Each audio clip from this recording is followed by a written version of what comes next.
welcome back to Coffee with the Wolves, presented by JJC Athletics. I'm Damian Dennis, and this week we're going to be catching up with women's soccer, and joining me is assistant coach Hailey Arlis. Hailey, welcome. Hello, thank you. Thank you for having me. Yeah, I wanted to get you guys on last week. Henry had to cancel on me, and then, scheduling it for this week, he was like, hey, talk to Hailey, so Perfect. here we are. Yeah, I'm happy to be here. I think I've only interviewed a assistant coach once, and it wasn't even about the sport. It was Scott Halicki for, sports psychology performance. So kind of different. I'm a little bit excited because, Henry, I feel like would just give me all coach speak. Yeah, no, I mean, I went here when I was in college, my first 2 years, and I played soccer, so I could hopefully give you a little different perspective, both coach and athlete-wise. Yeah. That's great. See, because I was going to ask, one of my opening questions for you was a little bit about that. But first, the show is called Coffee with the Wolves. I do not have coffee today. I have water. But there's a running joke that there's a conspicuous lack of coffee on the show. So I'm going to ask, what's your go-to coffee order? Ooh, okay. Lately, it's been a caramel latte, but I'm not a super sugary person, so I ask for no sugar and then very light cream or milk. Yeah, I can respect that. I mostly just drink black coffee these days because I'm trying to cut out sugar as much as possible. And I wish that I could get to the black coffee. I don't need sugar in my coffee, but I definitely need cream or milk. yeah, I'm just weird. But yeah, let's dive in. We're gonna catch up a little bit on your season so far, but I want to get to know you a little bit first, and then it's going to be the same thing. We bring on Teagan later in the show. Going to ask her kind of the same questions. But since you started here as a student athlete, when did you play, and kind of how did you come to JJC? Yeah, so I went to JJC 2017 to 2019. I kind of knew in high school that I was going to come here because of the culinary program. So I've been decorating cakes since I was in 5th grade, and I knew I wanted to get into culinary arts, and the program that we have here is phenomenal. So I already knew that I was going to come here, and then I was a 3-sport athlete in high school. I played golf, basketball, and soccer. Soccer was my favorite, and so I wanted to continue it. I was very thankful that I was able to do that here. So I played my freshman season, had a really, really good season. Sophomore season, first game, I broke my ankle, so I didn't get to play sophomore year, but I was able to transfer to Purdue Northwest in Hammond, Indiana, and finish my last 2 years playing soccer there. Right, so it's possible I may have seen you on campus at Purdue Northwest because I lived in that neighborhood right down the street. Me and the wife and the kid, when the kid was born, we used to walk all the time there with our dog. Okay, yeah, it's a fun little area. It's not a huge campus field like some colleges, but there's a lot of international students that come, and it's a big commuter school, but I enjoyed it there. Yeah, I went to a commuter school myself, so I was used to that vibe. I actually attempted to get a job there, if I'm being honest, quite a few times. I was almost going to be an assistant esports coach at one point. Oh, yeah. They added that, I think, my last year there. My issue is scheduling because it would have been part-time and I would have had to stay at my full-time job, which is kind of the story of things still to this day. But, yeah, no, Purdue Northwest was cool spot. What brought you back to JJC as a coach, and when did you come here or come back? So last season was my first year here. Right out of college, I was up in Wisconsin, and I was managing a tap and grill because I got my bachelor's in hospitality management. So I spent about 1.5 years, 2 years out there, and just realized it kind of wasn't for me. I liked the job, I liked the area, but things kind of just fell through, and so I came back home. And Henry had originally reached out to me last year. Before he had gotten Stephanie as his assistant coach, because I told him, I was like, I'm in Wisconsin, I just got this job, I wish I could. Yeah. So when I came back, I reached out to him and was like, hey, if you ever need anything, let me know. I'm home now. I would love to come and help out. And everything kind of just fell into place. Stephanie got a promotion, I think, at Benedictine, I think is where she went. And so she took that job, and Henry needed a new assistant, so he reached out to me, and I was very thankful for it. So last year was my first year here, and I loved it. Yeah, pretty successful first year, too. Fell 1 game shy of the national tournament. I think you guys, your season ended, right before I started, because I started in early November. I was supposed to start earlier, but I got COVID. Oh, boy. But, yeah, so let's jump to this season, though. You're sitting at 4-4 currently. Hit 500. It's been kind of an up and down year, but you're on a 2-game win streak. Those 2 games have been shutout victories, so you got to be feeling good about that right now. Just tell me a little bit about the season so far up to this point.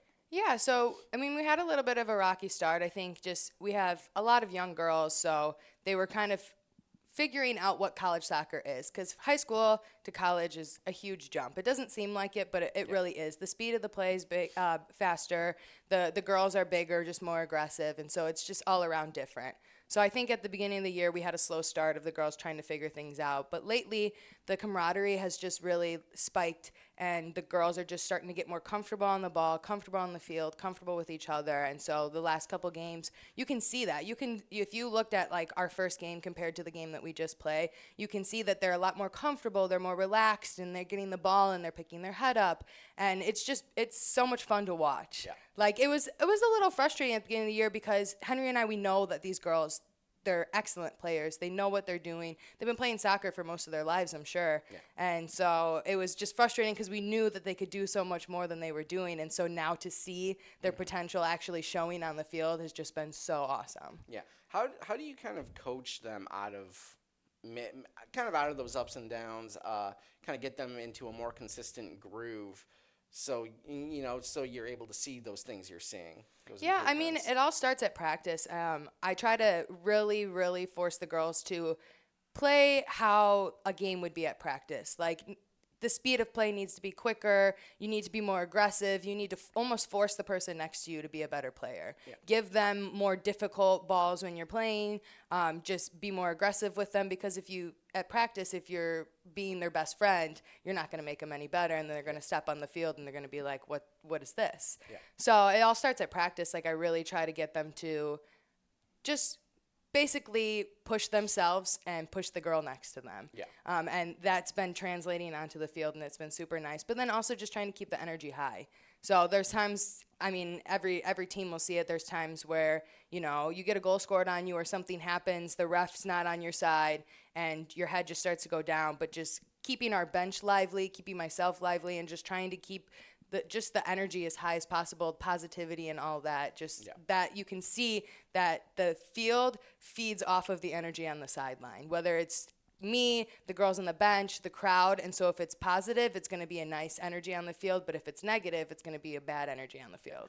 It's funny you're talking about kind of your approach in practices, and I attended very briefly one of your practices because I needed art, and what you said I witnessed you doing, because I forget what the drill was, but you guys were kicking the ball around, and after the first few minutes you're like, okay guys, this is great, but also do it more fiercely, because you're not going to be kicking this way in a game, so kick it like you're in a game. Yeah, I had coaches growing up that they said this, and it stuck with me, is just you play how you practice. And so if you're practicing all laxadays and not really into it, it's going to show when you go into your competition. And so that's one of the things that my coaches growing up said that really stuck with me. Yeah. Some of your student athletes, who are some of the kind of breakout players so far in the season, the ones who have kind of stepped up, maybe taken a leadership role or just performing well on the pitch? Yeah, well, I would say one of them would be Teagan, who's going to be talking today. We kind of forced her into her leadership role, but she's really stepped into it. So she's one of our captains, and you can just see during practice, on the field, off the field, she's very vocal, and she rallies the girls around her, which has been super, super helpful in the camaraderie aspect. Another one would be Kara, our center mid. She's got a lot of talent. She's a transfer, I think from Concordia, possibly. She's been doing really well of keeping our middle controlled, keeping possession of the ball and all that. A couple other ones would be Jalissa, who had a really great year last year. She's just continued into this year, doing pretty well. Abby, our right back, who sometimes plays center back for us, real aggressive. I love the style of play that she has. Honestly, a lot of the girls have stepped up, but I would say those ones just right off the top of my head would be some of the really ones that stick out. Now, how do you kind of keep momentum moving forward? It's hard to win every game that's left on your schedule in general. Obviously, that'd be the ideal goal. But, how do you kind of keep improving and kind of make that goal that Henry had told me about when I had him on last month, making that national tournament? How do you kind of build to that point? Yeah, I mean, it's just one day at a time, one practice at a time, one game at a time. A lot of times, some girls can think too far in advance, and then you let the game that's that day kind of slip out from underneath you. If you're thinking too much into the future of like, oh, when we see this person, this is what we have to do. When we see this person, this is what we have to do. And you can just get too much and kind of forget about where you're at in the moment. So I try to just keep the girls focused on, hey, today is practice. Let's focus on what we're doing today. Tomorrow's our game. And so when it gets to game day, let's focus on, hey, this is game day. Don't worry about what you're eating after this. Don't worry about where you're going, hanging out on the weekend. Like today is the day that we're focused on this. And tomorrow you can worry about tomorrow. Yeah, I love that approach.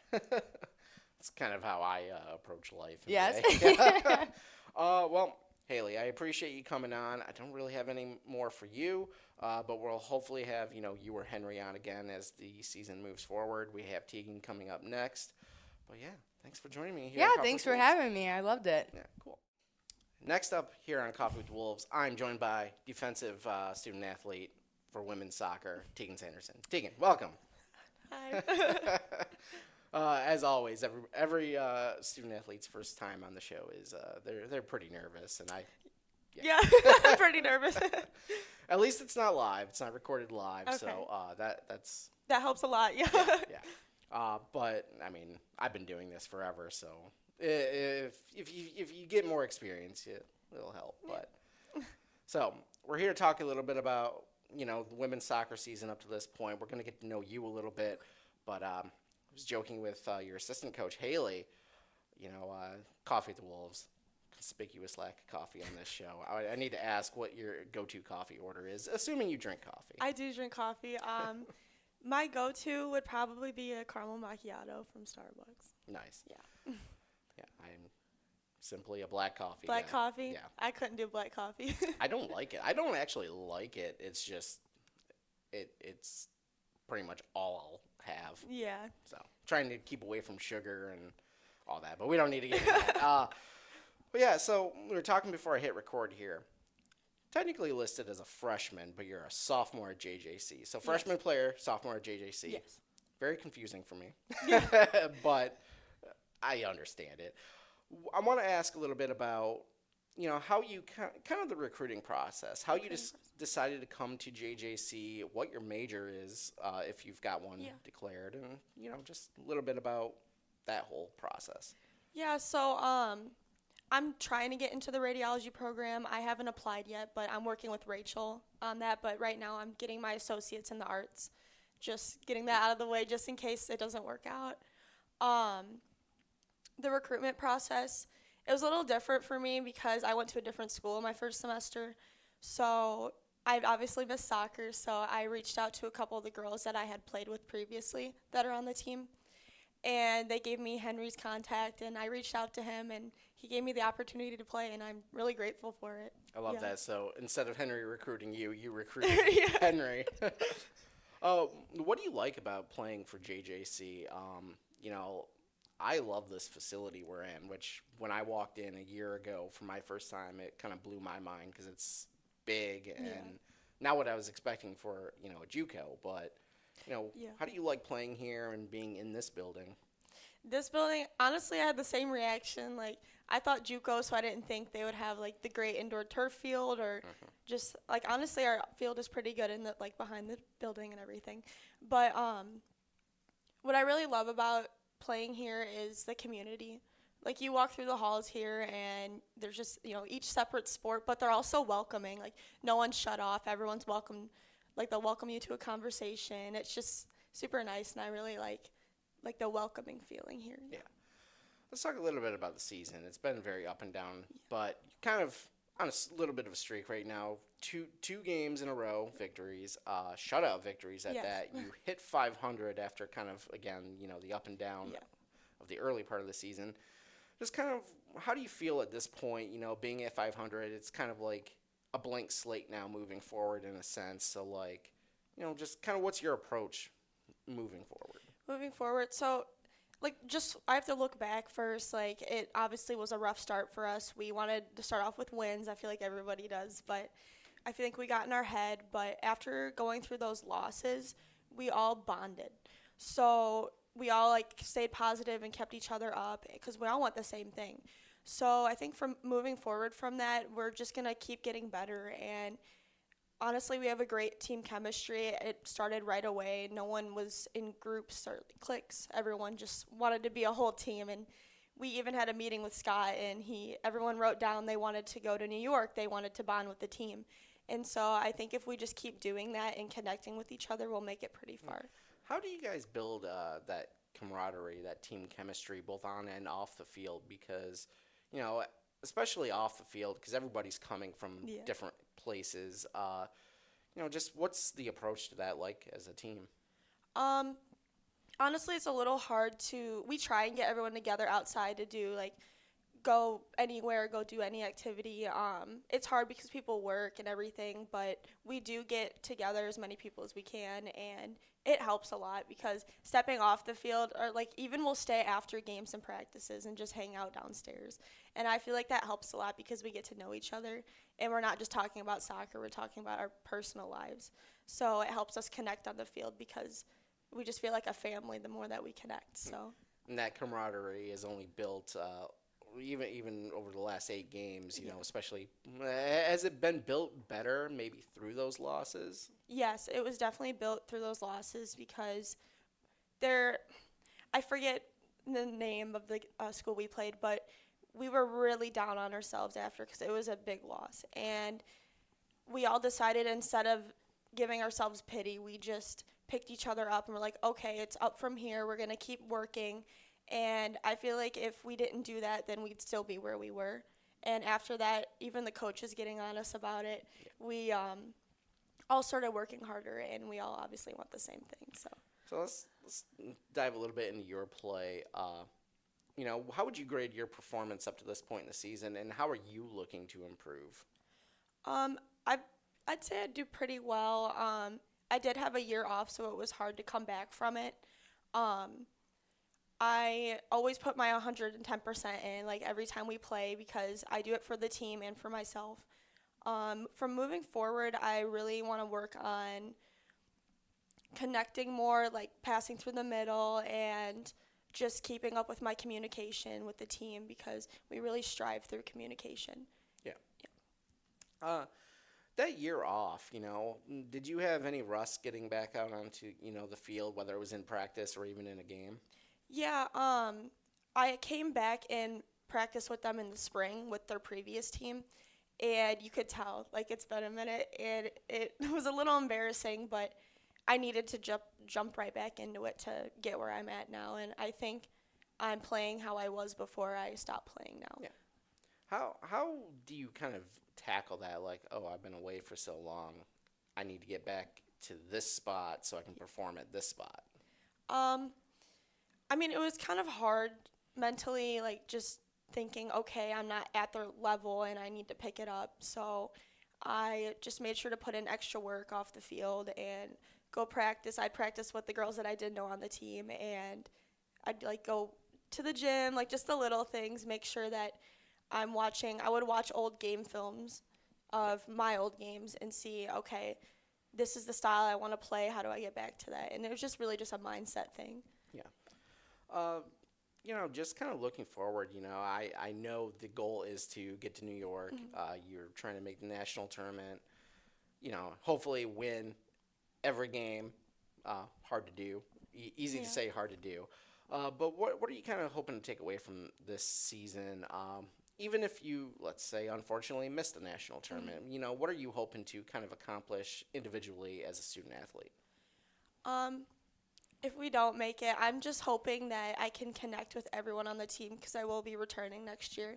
And even if, the loss does tear us down a little bit, I want us to start right where we left off next year. And, my own personal goal is to make sure that everyone feels like they're still the athlete that they are. Losing, it doesn't define you. One game doesn't define you. And I just want to make sure that I'm there for everybody. Yeah. Well, Teagan, I appreciate you coming on. I don't really have much else for you, but you did great for your first time being interviewed on camera. Me. Yeah, thank you. This was interesting. Yeah. I liked it.